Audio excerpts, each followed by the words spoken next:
નમસ્કાર મિત્રો, દેશ અને દુનિયાના સુપરફાસ્ટ સમાચારમાં તમારું સ્વાગત છે।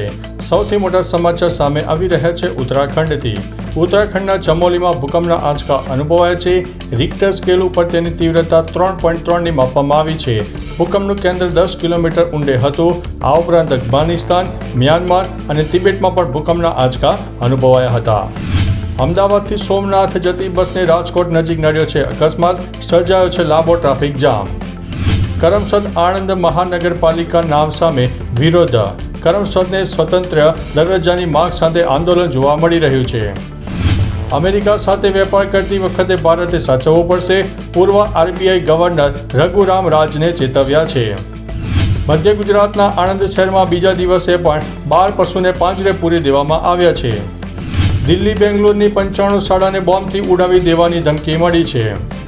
ધોળકાથી ઊંટવાડી માતાના મંદિરના રોડની બંને સાઈડ વરસાદી ખાડા પડી જવાની ઘટના બની। 3 દિવસમાં 10 મહિલાઓ જુગાર રમતા ઝડપાઈ છે। જૂનાગઢમાં ધમધમતા જુગાર ધામો ઉપર પોલીસની મોટી કાર્યવાહી। અમિત ચાવડાએ ભાજપ સરકાર પર પ્રહાર કરતા લોકોને કહ્યું છે આહ્વાન, કહ્યું કે નવા અંગ્રેજો સામે લડવા ડર અને સંકોચ વગર હવે બહાર આવો।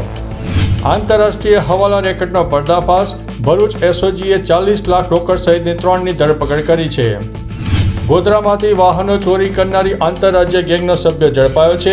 84 લાખનો મુદ્દામાલ જપ્ત કરવામાં આવ્યો છે।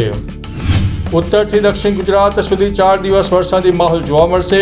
અનેક જિલ્લામાં ગાજવીજ સાથે ધોધમાર આજથી વરસાદ જોવા મળશે। તો ચાલો મિત્રો, ફરીથી દેશ અને દુનિયાના સુપરફાસ્ટ સમાચાર લઈને મળતા રહીશો। ત્યાં સુધી અમને રજા આપશો। નમસ્તે।